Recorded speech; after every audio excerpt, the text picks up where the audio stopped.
Buenos días.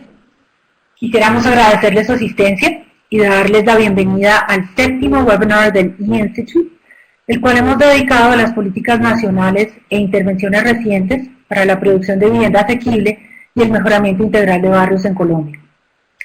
La serie de seminarios del programa de Ciudades Inclusivas busca diseminar experiencias internacionales en políticas de hábitat que, a partir de distintas estrategias, esperan mejorar las condiciones de hábitat y de acceso a la vivienda digna de los grupos de menores ingresos. Las sesiones, en combinación con 12 estudios del país, hacen parte de un proyecto colaborativo de investigación adelantado en asociación por el World Bank Institute, Cities Alliance, ONU Habitat, la Agencia de Cooperación Internacional Alemana, el Banco Interamericano de Desarrollo, mediante el cual se han documentado y han analizado un conjunto de programas nacionales representativos con el propósito de comprender qué ha funcionado, qué no ha funcionado y por qué en la implementación a escala de programas nacionales de mejoramiento integral de barrios y de vivienda asequible alrededor del mundo. El día de hoy, el programa de Ciudades Inclusivas de la Iniciativa de Prácticas Urbanas del World Bank Institute en Washington nos ha invitado a 3 colombianos para dialogar con participantes en diversos países sobre las experiencias más recientes en nuestro país de intervenciones a nivel nacional orientadas a la atención de los déficits de vivienda y hábitat dignos, los cuales han venido implementándose en los últimos años. Recordemos que en el caso de Colombia, desde la reforma constitucional de 1991, existe autonomía de los gobiernos locales en materia de ordenamiento territorial y, por tanto, cierto grado de descentralización municipal, tanto a nivel político como fiscal y administrativo, el cual marca profundamente la manera en que las políticas públicas de hábitat tienen su efecto sobre los territorios municipales. Encontramos que aparecen paralelismos y a veces superposición entre las políticas y programas de los diferentes niveles territoriales en los distintos sectores y áreas de política, y esto plantea, en mi opinión, un gran reto a futuro. Soy Patricia Costa, profesora de Estudios Urbanos y Planificación del Programa de Gestión y Desarrollo Urbanos de la Universidad del Rosario, la Facultad de Ciencia Política y Gobierno, en Bogotá, Colombia. Hago parte de la línea de investigación, teoría y práctica de las políticas públicas del Centro de Estudios Políticos e Internacionales CEPI, en la cual actualmente dirijo un proyecto de investigación que estudia la interrelación entre las distintas áreas de política pública de hábitat en Colombia y su impacto combinado sobre los territorios locales. El día de hoy he sido invitada a moderar esta sesión. Durante los siguientes 55 minutos aproximadamente, escucharemos primero la presentación del Dr. Julio Gómez, asesor del Ministerio de Vivienda, Ciudad y Territorio, quien compartirá con nosotros algunos de los retos que motivaron y enmarcaron la formulación y el proceso de implementación de los programas que se han impulsado desde el nivel nacional para atender 2 facetas del problema de hábitat que nunca lograron mitigar las políticas públicas nacionales de subsidio de los 30 años anteriores. En lo que respecta a las estrategias preventivas de asentamiento informal, presentará la experiencia de los macroproyectos de interés social nacional como iniciativa orientada a la producción de suelo urbanizado e impulso a la construcción de vivienda asequible en alianza con el sector privado. De otra parte, en relación con las estrategias de cualificación de asentamientos informales, comentará sobre el programa piloto de mejoramiento integral de barrios de asistencia técnica a las ciudades intermedias, en donde actualmente se manifiesta con mayor fuerza el fenómeno del asentamiento informal en el país. Al concluir la presentación de Julio, escucharemos los comentarios de nuestra siguiente invitada, la profesora e investigadora Olga Lucía Ceballos, directora del Instituto Javeriano de Vivienda y Urbanismo, INJAVIU, quien aportará a nuestro diálogo otras perspectivas y percepciones sobre estas intervenciones del nivel nacional que han tenido eco en múltiples debates públicos y académicos durante los últimos años. Finalmente, tendremos una sesión de 15 minutos de preguntas y respuestas, para lo cual los invitamos a todos a ir escribiendo sus preguntas en la sección del chat que aparece en la parte inferior de sus pantallas, en donde durante el transcurso de las diferentes presentaciones. iremos consolidándolas para que nuestro ponente y nuestra comentarista las puedan responder durante esa última sección de nuestro webinar, el cual esperamos sea de su agrado. Bien, para abrir la sesión, quisiera presentarles a nuestro conferencista principal, Julio César Gómez Sandoval. El doctor Gómez es arquitecto, urbanista, asesor técnico del nivel municipal y nacional, actualmente es asesor del Ministerio de Vivienda, Ciudad y Territorio, en donde ha participado en la formulación de un sinnúmero de políticas y programas nacionales para el ordenamiento territorial y en asistencia técnica a los municipios y áreas metropolitanas de Colombia. Tiene un conocimiento integral de los programas de hábitat e instrumentos de gestión y desarrollo territorial impulsados desde el nivel nacional, incluyendo el programa de macroproyectos de interés social nacional y el programa piloto de mejoramiento integral de barrios que nos estará presentando hoy. Como lo pueden ver en detalle en el anuncio del evento, el doctor Gómez tiene además una gran trayectoria desempeñándose en distintos cargos públicos y como consultor en la realización de planes de ordenamiento territorial de diversos municipios del país. A continuación, Julio, después de un breve contexto sobre la situación general del país que enmarcó los programas, explicará algunas de las principales características de cada programa y comentará sobre los retos y oportunidades derivados de su implementación en distintos contextos municipales. Amablemente le solicito que dé inicio a su presentación, la cual tendrá una duración de aproximadamente 20 minutos. Gracias.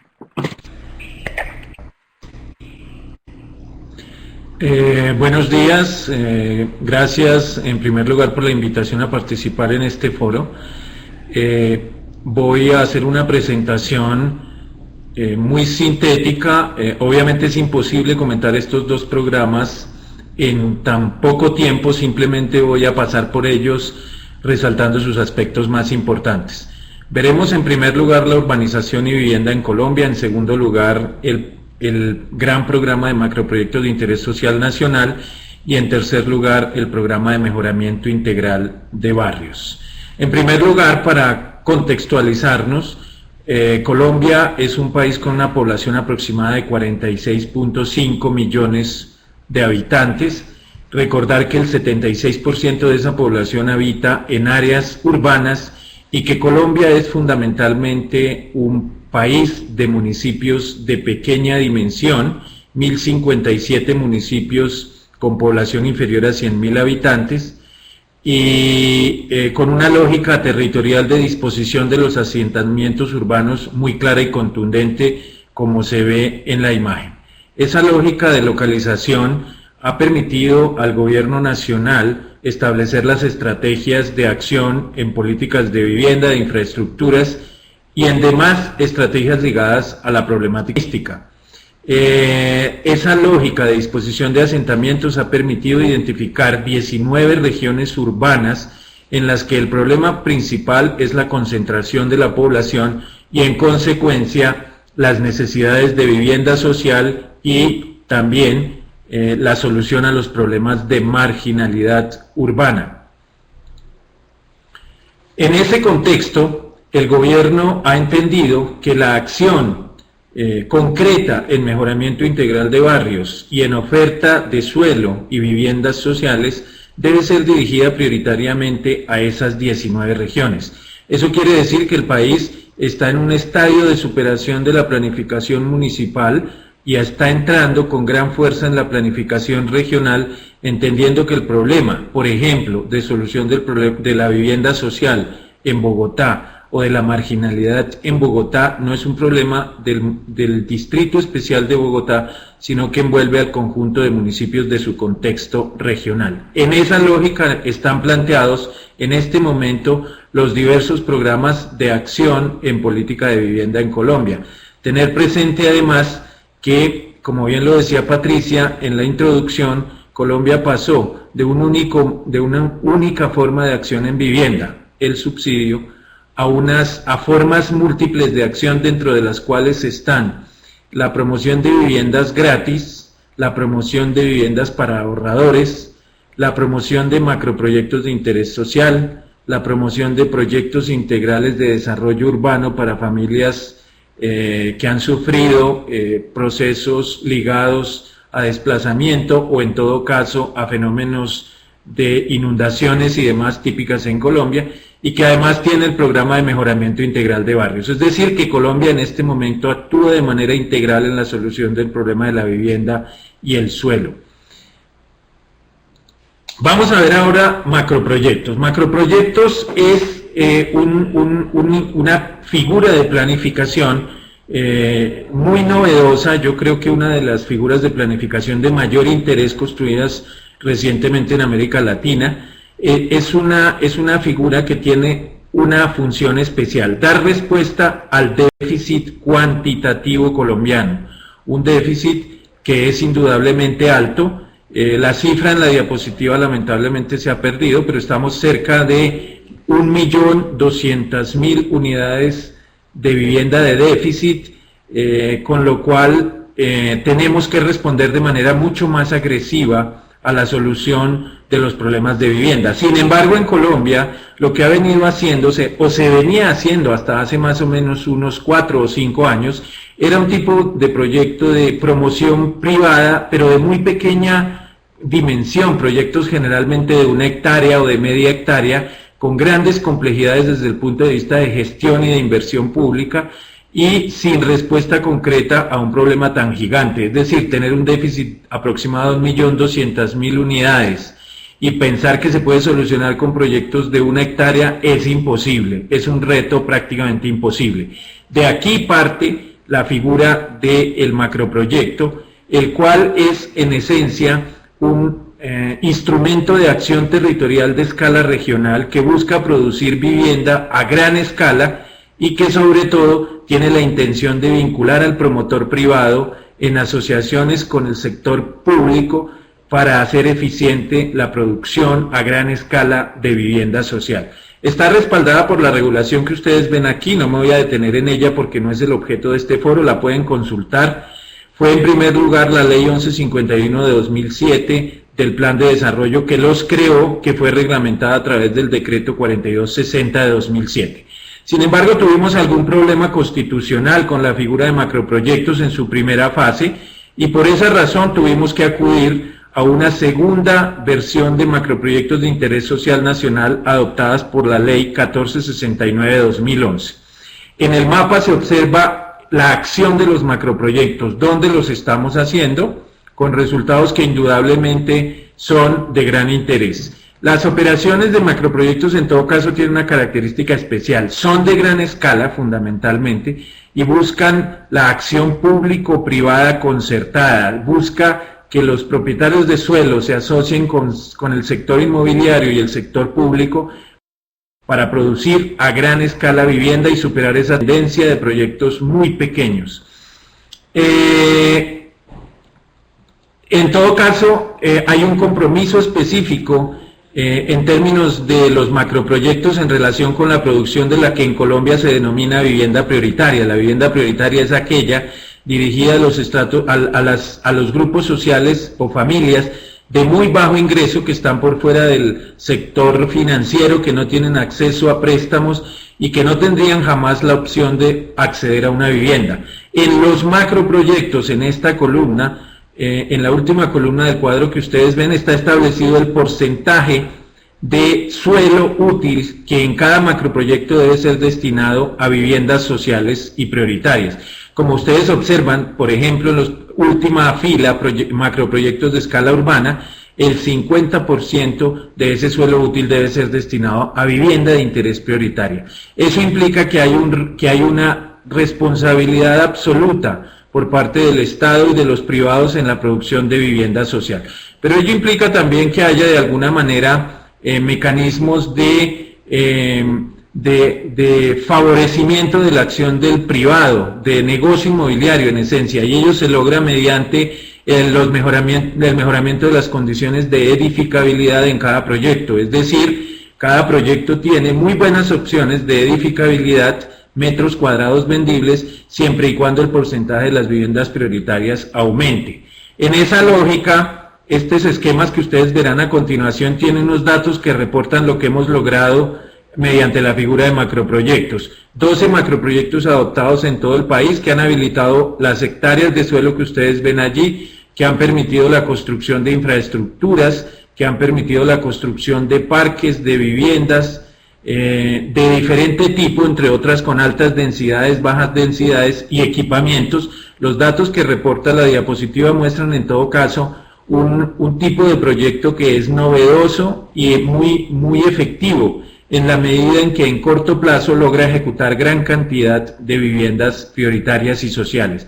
Se han adoptado, como les decía, los macroproyectos que ustedes ven aquí enunciados, 12 macroproyectos para 1.780 hectáreas. En este momento hay en estudio aproximadamente 4 o 5 macroproyectos en el resto del país. Uno de los más exitosos, el macroproyecto Ciudad Verde en Soacha, es la imagen que ustedes tienen allí, una gran operación de 330 hectáreas, en donde el tema central es que el sector privado se asocia con la administración pública para generar un proyecto con alto estándar urbanístico, como lo muestra la imagen. Hay una gran énfasis en el espacio público y gran énfasis en las dotaciones. Hay un énfasis absoluto en la conexión y relación del proyecto con las redes viales principales y también con las redes de infraestructura de acueductos y alcantarillados, y hay un mecanismo de gestión en el que la integración inmobiliaria y el juego de las formas de gestión de recursos públicos y privados es absoluta. Se presenta el mecanismo de la fiducia inmobiliaria como uno de los asuntos más importantes en la gestión de este tipo de proyectos, pero también eso implica que los macros deben tener cierta versatilidad al fijar normativas urbanas y jugar con los valores de los suelos para facilitar el desarrollo inmobiliario. Hay reparto de cargas, sobre todo garantizando siempre que ante cargas de gran peso por su precio exista un incremento de la edificabilidad. Vamos ahora a ver en general este tipo de proyectos, los macros, son indudablemente proyectos de gran éxito desde el punto de vista de producción cuantitativa de vivienda, se obtienen altos estándares urbanísticos, pero tienen un problema que es difícil, el problema de la autonomía municipal, porque estos proyectos, al ser promovidos por la nación, entran generalmente en conflicto con el planeamiento municipal, los planes de ordenamiento territorial locales, que no habían concebido proyectos de esta magnitud porque eran proyectos previstos para el municipio como unidad y no para el concepto regional. En esa línea se está trabajando para tratar de solucionar estas dificultades. En relación con el programa de mejoramiento integral de barrios, hay que decir que ese programa, tampoco tenemos la cifra, pero el país es un país que presenta unas cifras que vale la pena tener en cuenta. 1.3 millones de hogares viven en asentamientos precarios, el 20% habita en viviendas localizadas en zonas de alto riesgo, el 63% presenta carencias de tipo cualitativo, es decir, estamos frente a una situación muy grave en términos de asentamientos informales. Prácticamente se puede decir que la mitad de las ciudades colombianas, el 58% de las viviendas del país es de origen informal, con lo cual es indudable que la política que podamos aplicar en estos asentamientos es una política casi que del Estado, es una política de mejoramiento de las condiciones de hábitat que tiene un principio central. Ese principio central hace referencia a que en todo caso uno de los asuntos que permite solucionar el problema de la marginalidad, más allá de las inversiones que obviamente son fundamentales,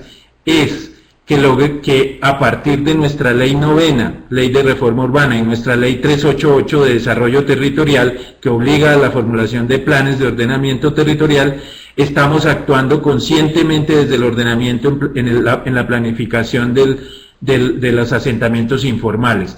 O sea, que podemos decir que Colombia tiene un mecanismo de ley que permite que la marginalidad y los barrios de origen informal tengan formas de garantizar, porque son objeto de ordenamiento local, alternativas y proyectos específicos de acción. El mejoramiento integral, en todo caso, es entendido, como se muestra en la diapositiva, como una acción que no es solamente de construcción de espacio público o de conexiones, como suele presentarse el programa. Como ustedes lo ven en estas acciones específicas, lo que se demuestra es que en Colombia el mejoramiento integral es una acción urbana total, una acción urbana que tiene en cuenta conexiones, provisión de servicios, espacios públicos, legalización, etcétera, etcétera. O sea que no solamente contempla las típicas acciones de mejoramiento de andenes y calles, sino que contempla incluso una visión social y de equipamientos sociales absolutamente novedosa. El balance de la acción colombiana en mejoramiento integral es muy grande. Lamentablemente el tiempo que tenemos para mi presentación es muy corta y no me permite mostrar los ejemplos concretos de esta experiencia. Sin embargo, hay que decir que tenemos experiencias de nivel local, o sea, de los municipios a través de la identificación de los barrios en sus planes de ordenamiento, y tenemos acciones específicas del gobierno nacional que selectivamente en aquellos barrios con poca capacidad de gestión lleva a cabo programas dirigidos a la solución de problemas de marginalidad. Hay una inversión directa y unos programas específicos, y en esa práctica que se ha hecho en todo el país, pero fundamentalmente en las ciudades de pequeña dimensión, en las ciudades medias, hemos encontrado las 5 deficiencias que ustedes ven enunciadas allí. Un deficiente conocimiento de las condiciones de riesgo, que es uno de los temas centrales y básicos para el futuro colombiano, es decir, tenemos que ser mucho más rigurosos en la identificación y el conocimiento del riesgo y de los asentamientos precarios. En segundo lugar, no tenemos articuladas las diferentes políticas y los niveles de gobierno para desarrollar mejoramiento integral. Es común encontrar municipios que se oponen a la acción del gobierno nacional porque consideran que no son consecuentes con las lógicas propias de los asentamientos. En tercer lugar, hay no concordancia entre las normas nacionales y las locales, o sea, las normas nacionales de pronto con mayor interés de acción están rompiendo a veces las lógicas locales, y por otra parte las lógicas locales de ordenamiento territorial son todavía muy precarias o muy básicas, o no entienden el problema urbanístico colombiano. Recordemos que en todo caso Colombia es un país de lógica o de planeación reciente. Realmente solo estamos haciendo planificación de gran calidad a partir del año 97 con nuestra ley 388, y por tanto no podemos esperar que seamos ya expertos en estos campos. Sin embargo, en el mejoramiento integral hemos hecho unos avances sustanciales que requieren en todo caso de esta concordancia normativa para el futuro. Lo que hemos notado también es la baja capacidad institucional y la deficiente gestión urbana a escala local, y la insuficiente información y baja participación comunitaria en el desarrollo del mejoramiento integral de barrios. Si bien las comunidades solicitan continuamente la respuesta del Estado para solucionar sus problemas básicos, también es cierto que no tenemos aún grandes capacidades para organizar a estas comunidades en términos de que actúen directamente en los procesos. La dimensión del problema, como ustedes lo pueden ver, es de tal magnitud que nos hace hacer esfuerzos mayores. En todo caso, si ustedes entienden que Colombia es un país con un déficit cuantitativo alto y con un déficit cualitativo casi el doble del cuantitativo, estamos frente a una situación de gran reto. No se entiende como un problema sin solución, por el contrario, se entiende que el mejoramiento integral y en acción de macroproyectos y viviendas gratis, el país debe seguir insistiendo para el futuro. En la construcción de la vivienda y el mejoramiento del hábitat está la garantía de un Estado mucho más equitativo y mucho más justo. Gracias. Muchísimas gracias, doctor Gómez, por su interesante presentación. Menciona usted, señala algunos aspectos que quiero resaltar, los instrumentos de gestión urbanística novedosos que se han utilizado en la ejecución de los proyectos, los conflictos que se han derivado de el ordenamiento territorial municipal y la formulación desde, digamos, el nivel nacional de estos macroproyectos y su efecto también regional, sobre lo cual todavía hay que avanzar. Y en cuanto, digamos, al mejoramiento integral de barrios, digamos, la magnitud, digamos, del reto y todos los transferencias, digamos, de experiencias y conocimientos que desde las experiencias de pronto locales también ya exitosas pueden ampliarse para informar la acción de los municipios en este programa. Ahora vamos a continuar entonces en la segunda parte, digamos, entrar a la segunda parte de nuestra sesión. Y quisiera presentarles a la profesora Olga Lucía Ceballos. Ella es arquitecta y urbanista de larga trayectoria en gestión pública en la ciudad de Bogotá y autora de varios libros e investigaciones sobre las políticas de vivienda en Colombia. Actualmente dirige el Instituto Javeriano de Vivienda y Urbanismo y hace parte del cuerpo docente permanente de la Facultad de Arquitectura y Diseño de la Universidad Javeriana, aquí también en Bogotá, Colombia. Su investigación actual se enfoca en la calidad de la vivienda y en las alternativas para su rehabilitación. La profesora Ceballos ofrecerá algunas reflexiones sobre la presentación de Julio y compartirá con nosotros otras perspectivas que desde la academia han surgido respecto a la implementación de ambos programas en el nivel local, así como la visión de otros sectores sobre las prácticas urbanísticas que introducen estos dos programas. Olga. Buenos días. Bueno, agradezco la invitación para participar en esta sesión de trabajo. Luego de la excelente y muy bien resumida presentación de Julio, donde nos da cuenta de en qué anda la política de vivienda en Colombia, puedo compartir con nuestro auditorio virtual algunos comentarios.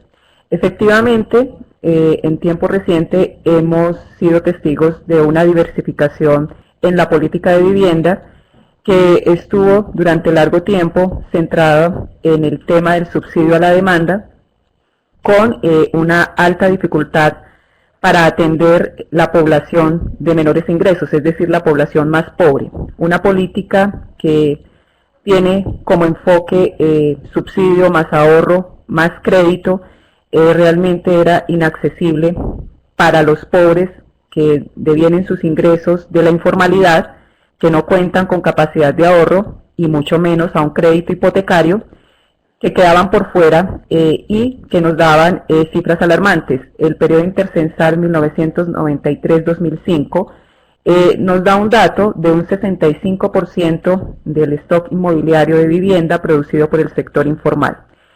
Eso denota un gran reto, no solamente de producción de viviendas, sino también de mejoramiento.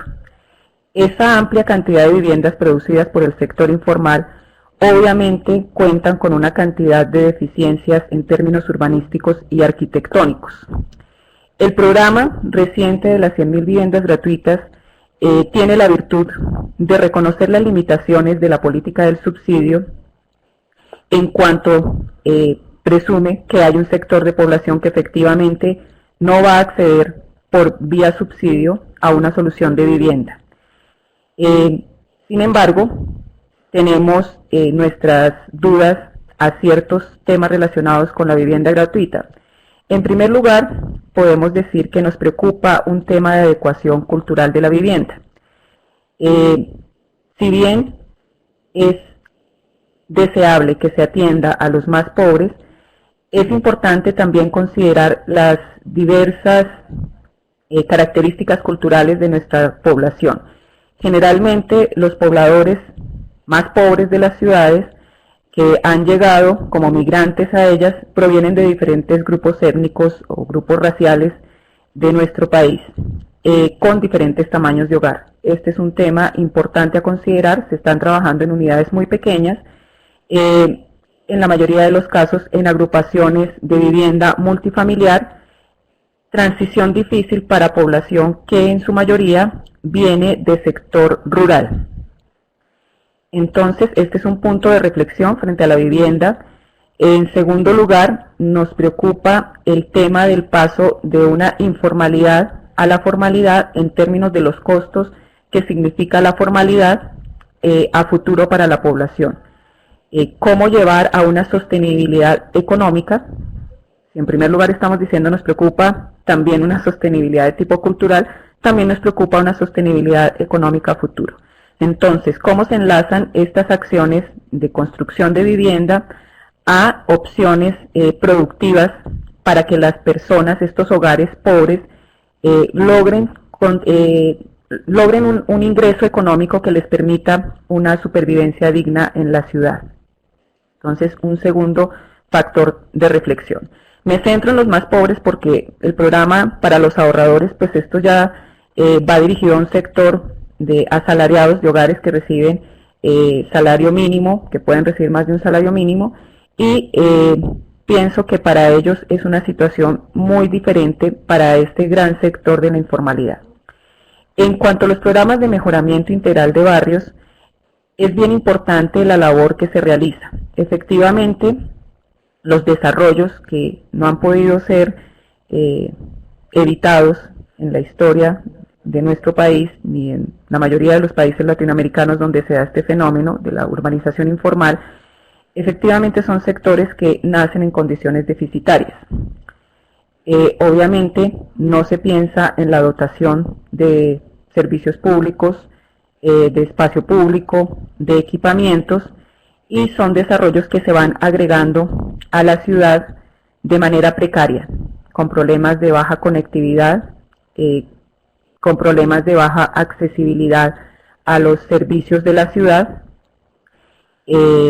donde la gente está limitada en su conexión con los puntos de empleo de la ciudad, donde quedan aislados y en muchos casos sometidos a las condiciones de riesgo que refiere Julio, que también se atienden con el programa de mejoramiento integral de barrios.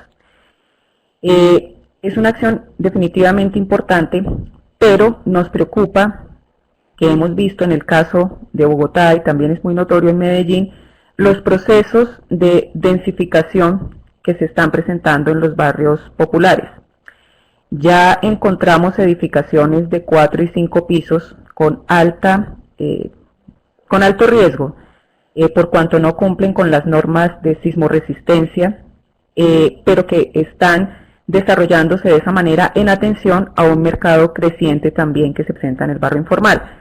El constructor informal, ya el habitante de estos barrios, reconoce que hay una demanda de vivienda que no está siendo atendida en otras partes de la ciudad y está produciendo nueva vivienda a partir de densificar en su propio predio. Esto nos preocupa porque está avanzando muy rápidamente en los barrios populares y pues vamos un paso atrás en el tema de mejoramiento de barrios, porque estamos entonces ante un proceso de densificación que nos puede desbordar en un momento dado. El tema de la legalización, que actualmente se cumple como un proceso de reconocimiento de una situación de hecho, también nos genera la preocupación en términos en que consideramos que podría considerarse que la legalización tuviera un efecto planificador en un primer momento. ¿En qué sentido? En lugar de reconocer situaciones de hecho, como son trazados urbanos desarrollados por lo que denominamos en Colombia urbanizadores pirata, sin ninguna consideración técnica referida a la topografía o condiciones del terreno, ni con el entorno urbano, considerar en el momento de la legalización las posibilidades de corregir algunos elementos de ese trazado antes de reconocerlo, porque una vez reconocidos los instrumentos de actuación en planificación sobre estos sectores informales, pues ya obviamente requieren de otros instrumentos más complejos, más costosos. Consideramos que una actuación previa en el momento de legalización podría ser interesante, se podrían generar instrumentos para cambiar un poco elementos del trazado que después no van a ser superados. El problema de escurrentías, el problema de humedades que van a tener las viviendas siempre, el problema de las calles, en fin, cómo entrar a actuar sobre estos tejidos donde aún se pueda hacer algunos correctivos, sería una posibilidad interesante. Cómo responder a estos procesos de redensificación urbana espontáneo que se está dando allí, también pues es un reto que nos queda de frente para el tema de mejoramiento integral de barrios, donde nuevamente si tenemos una cifra tan importante en el periodo intercensal señalado y revisado hacia adelante de la producción informal, pues el país tiene un gran reto de actuación. Creo que hasta ahí cerraría mis comentarios por ahora.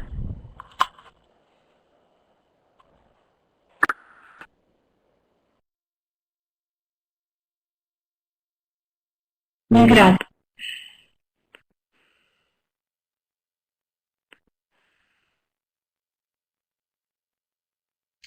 Mil gracias, Olga. Pues resaltamos de tu presentación la preocupación, digamos, sobre el tipo de vivienda que se produce cuando se dan los grandes proyectos y la preocupación, digamos, de parte de los investigadores respecto a la pertinencia, digamos, cultural o la respuesta, digamos, que esta vivienda da a los usuarios. También comentas principalmente, digamos, el reto que plantea la densificación de las zonas que ya han sido objeto de programas de mejoramiento integral y la forma en que esa densificación acelerada se está dando, lo cual puede generar, digamos, factores de vulnerabilidad importantes. Y finalmente también resaltas retos de cara al desarrollo de instrumentos de actuación correctiva más estructural que acompañen los procesos de legalización, digamos que sea más allá, digamos, de legalización de papel. Nuestros participantes, digamos, han estado enviando una cantidad de preguntas, entonces daremos inicio a la tercera parte de nuestra sesión, la cual nos involucra a todos. Ya, digamos, he logrado tomar nota de varias de las preguntas y estaré, digamos, intentando consolidar algunas de ellas para presentárselas a Julio y a Olga, quienes estarán brevemente respondiendo algunos de ellos, y al final cerraremos con algunas conclusiones, un par de anuncios y unas palabras finales de Julio Gómez. Bien, dentro de las preguntas, Julio y Olga, hay, digamos, varias que yo creo que ambos pueden comentar. Hay un grupo de preguntas asociados que creo que irían más, digamos, inicialmente dirigidos a Julio, pero sobre los cuales también me gustaría que Olga comentara cuando Julio concluya, asociadas a los macroproyectos. Entonces, Eric Bergel, Julián Caicedo, varios, digamos, de los participantes preguntan con respecto a los macroproyectos, cuáles evaluaciones de impacto se han realizado y qué resultados han dado estas evaluaciones que se han hecho sobre los macroproyectos y pues qué metodologías de evaluación se han utilizado para los macroproyectos. Julio.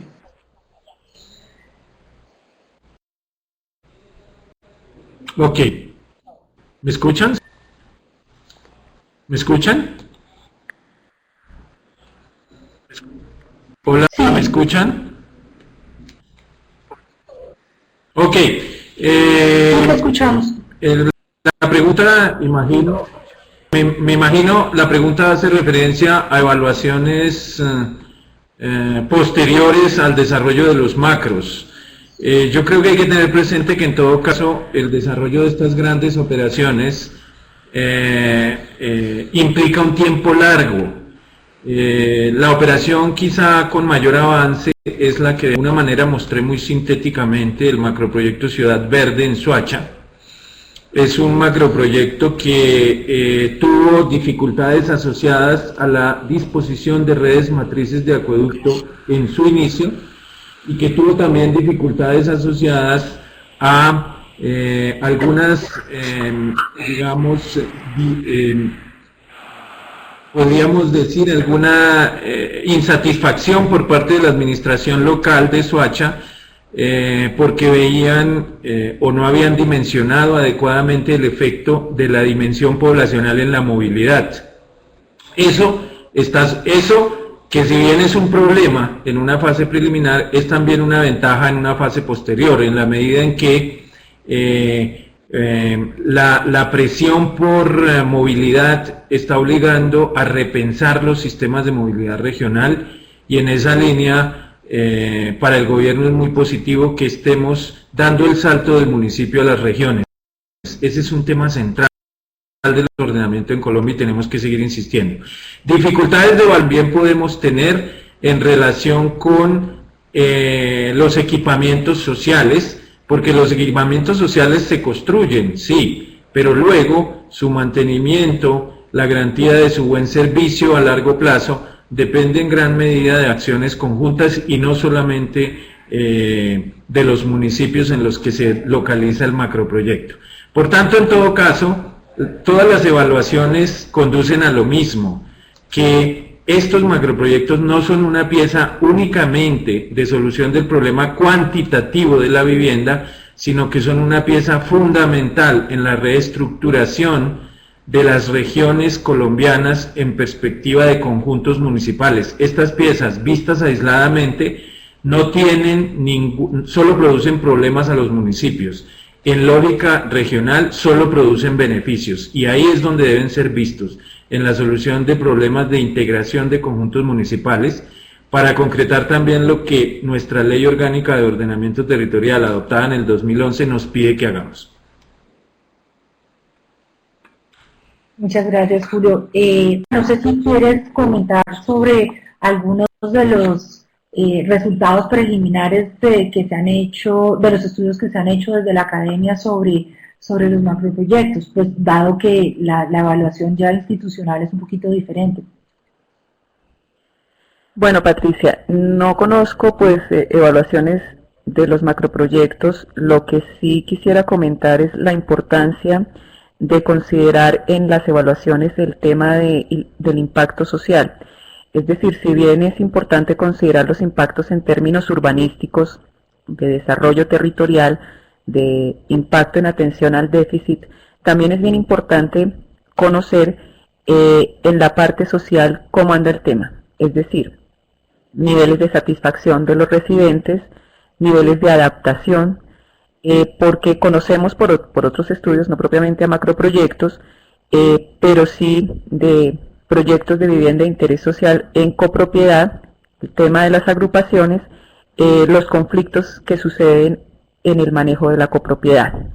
El conflicto por el tema de áreas comunes que sucede, obviamente esto no solamente afecta a los proyectos de vivienda de interés social, pero que allí tienen lugar fuertes enfrentamientos entre las comunidades residentes por las dificultades en comprender lo que significa la copropiedad y que no se resuelve simplemente con un curso sobre qué es la copropiedad, con una explicación del reglamento de propiedad horizontal.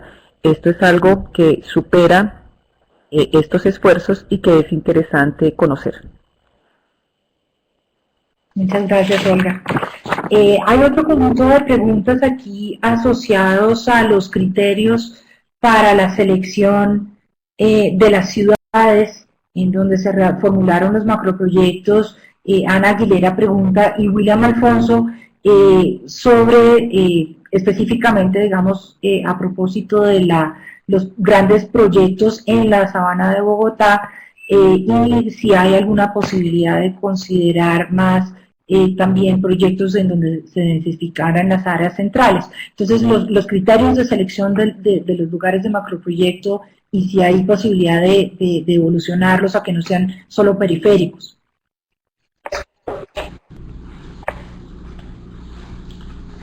¿Es para mí? Sí. Es para... Ok. En primer lugar, hay que decir que, como lo expresé en mi presentación, Colombia está dando un salto en la interpretación de sus lógicas territoriales, un salto que implica el paso del municipio a los conjuntos de ciudades, o lo que se está denominando hoy sistema de ciudades colombianas o sistema de regiones urbanas colombianas. En esa lógica, lo que hasta ahora hemos interpretado como periferia se convierte en centro. Por ejemplo, el río Bogotá, que tradicionalmente se ve como límite del crecimiento de Bogotá, como borde de Bogotá, realmente es el centro de una región de 25 municipios que comparten problemas de vivienda, comparten problemas ambientales y de movilidad. Por ello, el macroproyecto debe ser entendido en esa lógica. Primero, es decir, que no actúa en la lógica de solucionar los problemas locales, que actúa en la lógica de solucionar los problemas de conjuntos de municipios. Y en esa lógica conviene, por ejemplo, a un conjunto regional no insistir en el núcleo principal, sino buscar alternativas de localización, no solamente de viviendas, sino también de actividades productivas y equipamientos por fuera de ese núcleo principal. Tal es el caso de Bogotá Sabana. En Bogotá Sabana, la oferta de nueva vivienda no debería seguir buscándose en Bogotá Distrito Capital, sino en ese conjunto de 25 municipios. En esa lógica, Facatativá, Zipaquirá, Funza, Madrid, Mosquera, Sopó, Calera, se vuelven espacios estratégicos de los nuevos proyectos, con una ventaja, que promueven los modelos de movilidad regional, promueven los modelos de gestión integral del agua y se promueven modelos de descentralización de oportunidades de trabajo, de empleo y mejores lógicas de equidistribución de población. Ello está demostrado, además, porque el macroproyecto es también una estrategia de precio de suelo, es decir, se busca el mejor precio de suelo para lograr la mayor cantidad de viviendas y transferir plusvalores a la vivienda social. Esa es una estrategia no solamente que está aplicando Colombia, sino es una estrategia históricamente aplicada en otros conjuntos. Baste enunciar uno, el caso de la región o área metropolitana de Barcelona, en la que en 30 años de desarrollo de una política de descentralización de la vivienda se logró superar en gran medida el problema de calidad y cantidad de viviendas necesarias. Muchas gracias, Julio. Tengo aquí otro grupo de preguntas relacionadas con el programa de mejoramiento integral de barrios y voy a intentar consolidar algunas de ellas. Se me desderró mi equipo ya. Bien, hay unas que Edgar Aguirre, por ejemplo, pregunta sobre los instrumentos de financiación para mejoramiento integral de barrios, fuentes, digamos, acceso a los municipios de fuentes de financiación, y Agat pregunta sobre el enfoque, digamos, fuerte que tienen estos programas de mejoramiento integral de barrios en infraestructura, y pregunta si hay iniciativas para también el mejoramiento estructural de la vivienda. Vale, en el caso del mejoramiento integral de vivienda, yo quiero sobre todo resaltar algo que Patricia enunciaba al inicio de este foro, en relación con la fuerte descentralización colombiana en términos de ordenamiento territorial y la fuerte descentralización o acción municipal que tienen los municipios en términos de del desarrollo urbanístico y por tanto en términos de las acciones para mejorar sus barrios de origen informal. Es decir, que en Colombia el mejoramiento integral tiene una base sustancial en lo que pueda y deba, entre otras cosas, desarrollar el municipio como unidad básica para garantizar mejores condiciones y estándares urbanos.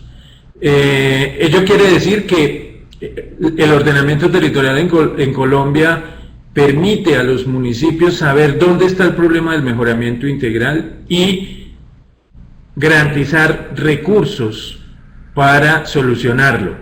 La nación aporta en aquellos casos o tiene un programa especial de mejoramiento integral que de alguna manera es selectivo y esa selectividad tiene que ver fundamentalmente con las peores condiciones o con los anuncios de riesgo alto.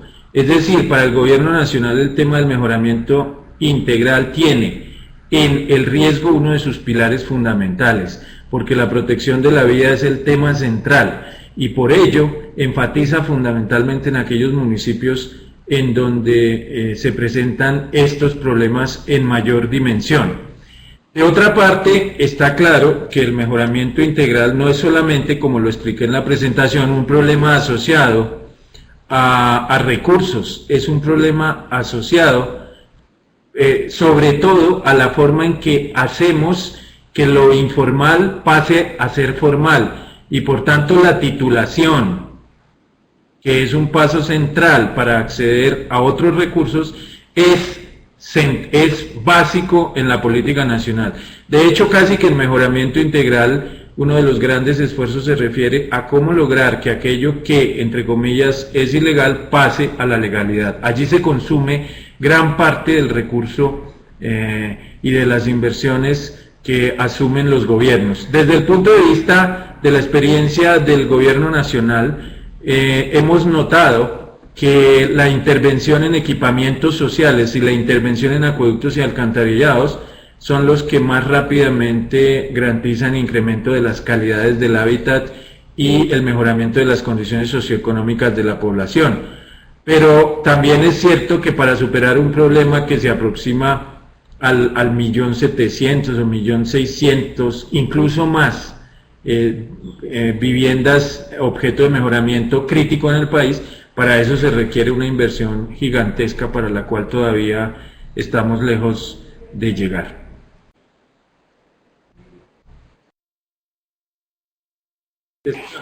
Olga, quisiera hacer algunos comentarios sobre esta pregunta, la relación, digamos, entre los programas de mejoramiento barrial y urbano y los subsidios de mejoramiento a la vivienda.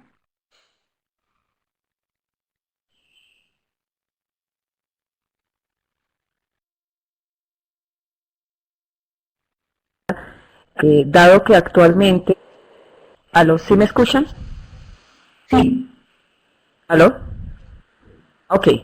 El tema con el subsidio para mejoramiento de vivienda tiene, pues es problemático en términos en que los recursos son muy limitados. Actualmente se tiene estimado, y en el caso de Bogotá, que el subsidio de mejoramiento de vivienda para reforzamiento estructural solo alcanza para 16 metros cuadrados. Pues esto obviamente es insuficiente, además al ser una intervención predio a predio con unas viviendas vecinas seguramente sin reforzar, en el momento de un sismo pues realmente la ganancia que se puede tener en seguridad para la vivienda es muy marginal. Consideramos que en eso se requiere un mayor esfuerzo e inclusive considerando que los barrios se están redensificando y que lo que técnicamente se logra con el reforzamiento estructural solamente permite edificar hasta 2 pisos en barrios que se están densificando por encima de los 3 pisos, pues considero que es una política que requiere una seria y profunda revisión y un replanteamiento. Olga, y bien, el tiempo se nos acaba, creo que hemos llegado ya al final de nuestra sesión, nuestro webinar. Como podemos ver en Colombia, estamos en una etapa crucial de transición del portafolio de políticas públicas de hábitat, en la cual el nivel nacional está incursionando en áreas programáticas de mayor involucramiento y complejidad, a lo que requerían las políticas de subsidio anteriores. Todos estamos muy atentos a evaluar este proceso para que los mecanismos de fortalecimiento institucional y los apoyos a la gestión local permitan que sus impactos en el ordenamiento del territorio local sean cada día más positivos. Agradecemos al doctor Gómez y a la profesora Ceballos por tomar el tiempo para compartir estos puntos de vista sobre la experiencia colombiana y esperamos que todos los participantes en el webinar lo hayan disfrutado. Agradecemos muchísimo su interés. Finalmente, por favor tomen nota de que podrán encontrar la presentación de Julio en el sitio web del Institute y también en el sitio web de Inclusive Cities a partir de mañana. Asimismo, los invitamos al espacio permanente de discusión virtual sobre estos temas de interés común en el sitio de Inclusive Cities, www.inclusivecities.uning.com. Julio, no sé si quieres despedirte. Mil gracias por la invitación. Cuenten con mi total disponibilidad para futuros foros y en todo caso que esperamos que la experiencia del Ministerio de Vivienda, Ciudad y Territorio sea de utilidad en otros contextos. Mil gracias. Olga, te agradecemos muchísimo. ¿Quieres decir algún comentario final? Nos queda un segundito. Bueno, no, agradecer también la invitación y pues obviamente desde lo que realizamos en el Instituto Javeriano de Vivienda y Urbanismo, pues tenemos información que seguramente es de interés para varios de los participantes en este foro, que pues también queda a su disposición. Muchas gracias. Muy amables a todos y también desde la Universidad de Rosario, del CEPI, encantados de haber participado y de haber dialogado con ustedes todos. Que tengan buena mañana.